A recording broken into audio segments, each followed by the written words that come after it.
Many years ago in 1916, a woman named Mary Lois Ford and her 5-year-old daughter, Mary Ellen Ford, lived in a place called Pilot Knob, and the mother and daughter were convicted of witchcraft, and the locals were too scared to wait for their trial. Instead, they burned both mother and daughter at the stake.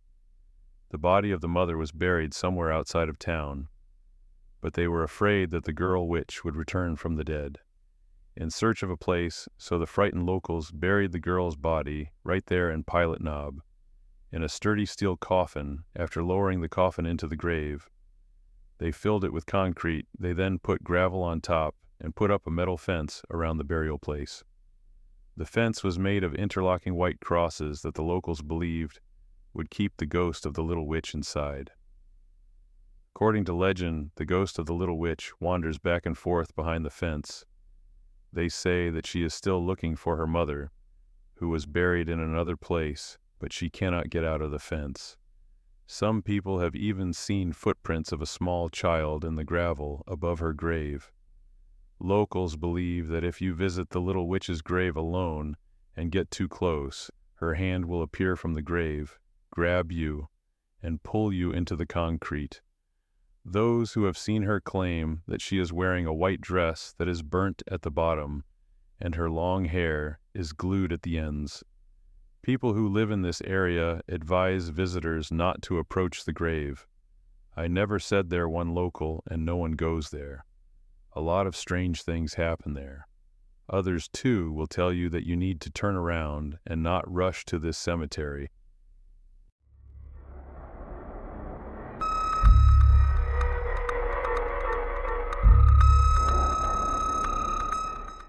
Mark and Lena had been in love since childhood. They were united by one promise: if something happens, I will wait for you as long as it takes. They lived together, made plans, until one day Lena died in an accident. Mark's car skidded on a slippery road. He survived, she didn't. Mark couldn't cope. He withdrew. He stopped talking. He lived alone. He sat by the window every evening. Sometimes he wrote her letters, which he burned in the stove. A month after the funeral, he received a message from her number. "Lena, you promised, and I'm fulfilling it."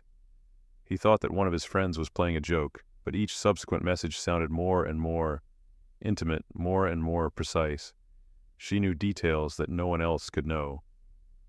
The name of their future dog, which Lena had invented.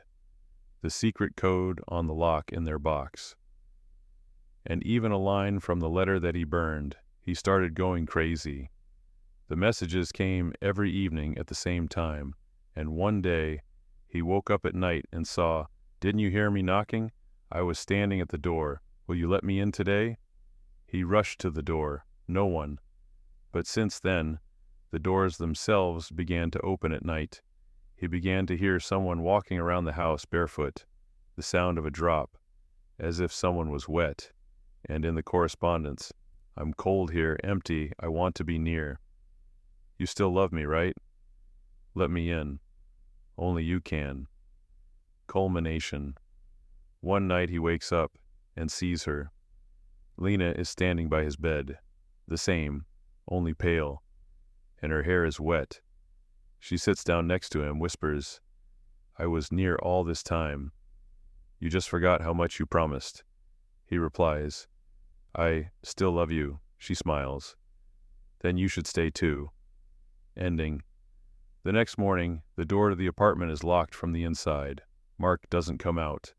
Friends call the police. He is found dead, sitting by the window, with a phone in his hands. On the screen, the last message, "Now we will be together, always." And next to it, on the glass from the inside, a palm print, small, a woman's, and on the wall, an inscription as if written in nails, "I waited."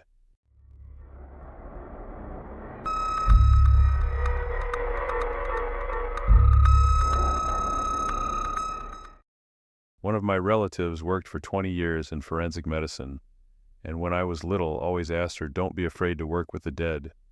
She always answered me that you need to be afraid of the living and not the dead. But there was one case when she was in confusion. It was in the summer of early July of the 90s. they brought to them for sheltering a child of 1.5 months, mother village. All at work she feeds the child, he sleeps. Herself runs cattle cook feed. The garden 30 acres fed, put the child on the pillow herself, runs to work. The child was obviously crying. Moving from the pillow, the cap tied on the neck pulled up when she came. The face of the child was already blue, signs of life. Did not show anything. They called an ambulance until she got from the city to the village. They could not do anything. They confirmed death at the same time. In one of our bumps, son drowned in the Volga. The whole city was in a frenzy. They looked for him for several days. They couldn't find him, father. Every day he went to the shore and sat there for hours. And then one day he sits and looks into the water, and right in front of him his son surfaced. It was already evening. They got him out and brought him for an autopsy, and it was Friday. Saturday and Sunday were days off. The drowned man was already bloated. The whole thing stinks of meat falls off. Well, this lump to the head doctor, so that today they hid it. And in the morning they will bury. While my relative was found, while the doctor was still they were brought to work. It was already getting dark. They were paid to have the body treated after the autopsy. They left things so that they immediately changed clothes, and that's how she tells us they wrapped our heads in sheets. Only our mouths were left to do a VSK because of the smell the doctor is hiding. She helps and immediately writes, "It's night outside, but the money is paid." And the boss cannot refuse, suddenly says, "I hear how a child crying from the next room. No, I think it seems so." With one eye I look at the doctor, no reaction. Well, I think it seems so. After some time, again crying louder. Now the doctor raises his head and looks at me. I look at him without saying a word. We go into the next room, open the refrigerator. This child 1.5 SS lies with open eyes and open mouth. Scary it was. They took him out completely and examined him dead, and no lethargic sleep, closed eyes. And back to the refrigerator went on hiding, to finish after some time. The child's crying again. VS louder and louder. They got very scared, changed Ira from there. Decided to come early in the morning to finish the autopsy. A relative mine is home alone.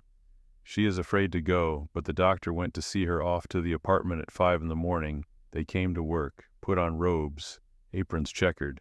But this one, again with open eyes, pulled out. Examined again. No, he MTV for more than a day. Then when the autopsy they finished, the doctor said that there are such cases in practice when the deceased have reflex reactions, squeezing, unclenching limbs, eyelids, eyes, and so on. Everything is so scientific on the shelves, put it out with. It happens that the deceased open, they put coins, and sometimes the mouth under the chin, we tie it to the head so that it does not open, but crying.